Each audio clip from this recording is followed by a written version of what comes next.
அவனை பெருசாக ஆச்சரியப்படுத்த கொண்டு இல்லையே. அவங்க பிரச்சனையை மரமாற்ற திசை திருப்ப முயற்சிக்கிறாங்க. கேட்குற நிதியை வாங்கி தரதுக்கு இல்லை, சவால் வர்றதெல்லாம் தமிழ்நாட்டு மக்கள் இவங்கெல்லாம் ஏற்கனவே கவர்மெண்ட் பண்ணணும்னு சொல்லி மோடி அவர்கள் வந்து 2018 வரும்போது திருட்டுத்தனமாக வந்துட்டு செவர்கள்லாம் உடச்சிட்டு கழிச்சு போனார். மக்கள்லாம் சந்திக்க வாய்ப்பு இல்லை, பயந்துக்கிட்டு எங்கே பார்த்தாலும் கருப்பு கொடி காட்டிருந்தாங்க, பலூன்லாம் அதெல்லாம் நம்ம ஞாபகம் இருக்கும். அதனால இந்த பிரச்சனையை அதை திசை திருப்போம். நமக்கு இப்போ தேவை சொல்லுங்க. வால் பாஸ் ஓட்டுறதுலாம் ஒரு பெரிய வர சொல்லுங்க. நான் வீட்டுக்கு தான் இருப்பேன்.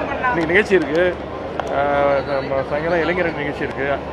முடிஞ்சா ஏற்கனவே அவர் அறிவாலயத்து பக்கம் ஏதோ பண்ணுவேன்னாரு. முடிஞ்சா அண்ணா சாலை பக்கம் வர சொல்லுங்க, தைரியம் தான்.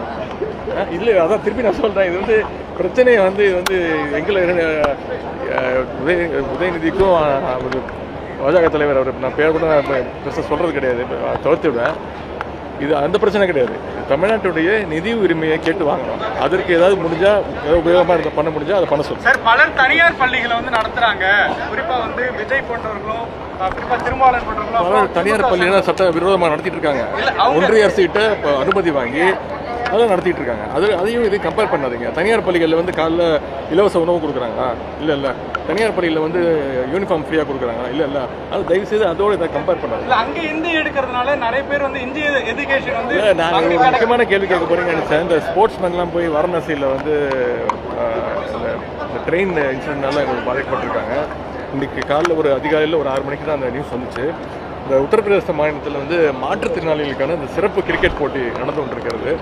தென்மண்டலத்தை சேர்ந்த கிரிக்கெட் அணியிலேருந்து 6 தமிழ்நாட்டு வீரர்கள் கலந்துருக்கிறாங்க. 6+1 ஒரு கோச் போயிருக்காரு. அந்த போட்டியில் அரையிறுதியில் வெற்றி வாய்ப்பு எழுந்த காரணத்தினால தென்மண்டல அணி இன்னைக்கு ஊருக்கு திரும்ப ரயில் டிக்கெட்டு ஏற்கனவே ரிசர்வ் பண்ணி வச்சுருந்தாங்க.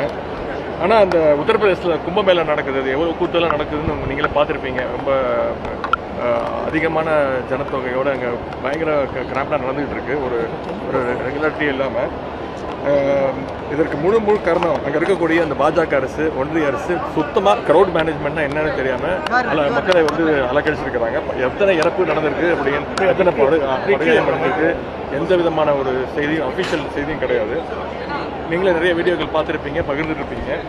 கும்பமேளாவுக்கு போயிட்டு ரயில் ஏற முடியாமல் வட மாநிலங்களை சேர்ந்த பலர் தவிச்ச நியூஸ் தொடர்ந்து நம்ம இன்னை வரைக்கும் பார்த்துக்கிட்டு இருக்கிறோம்.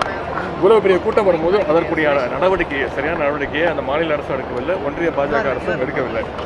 நம்முடைய தமிழ்நாட்டை சேர்ந்த வீரர்களுக்கு ரயில் கிடைக்கலங்கிற தகவல் இன்னைக்கு காலைல 6 மணி அளவில் எனக்கு வந்துச்சு.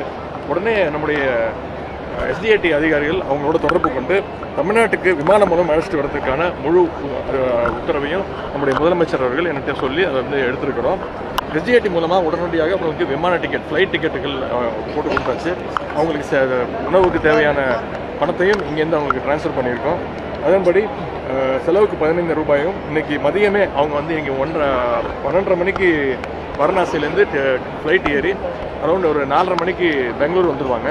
பெங்களூர்லேருந்து 8 மணிக்கு ஃப்ளைட் கிளம்பி 9 மணிக்கு அத்தனை தமிழ்நாட்டு வீரர்களும் பத்திரமாக 9 மணிக்கு சென்னைக்கு வந்துடுவாங்க. இந்த நிலுவைத் தொகை பெறுவதற்கு மீண்டும் அடுத்த கட்டமாக என்ன முடிவு? என்ன சொன்னேனுங்க, எங்கள் தலைவரோட பேசி முடிவு எடுப்போம். தலைவர் எடுக்கிற முடிவு தான். அனைத்து கட்சி கூட்டணிக்கும் எங்களுடைய தோழமை கட்சிகள்லாம் இருக்கிறாங்க, அவங்கள சேர்ந்த முடிவு எடுப்பாங்க. இன்னைக்கு மாலை எங்களுடைய இளைஞரணி அமைப்பாளர், துணை அமைப்பாளர் கூட்டம் இருக்குது. அதுலேயும் இதை பற்றி நாங்கள் விவாதிக்கிறதுக்கு இருக்கோம். ஓகே.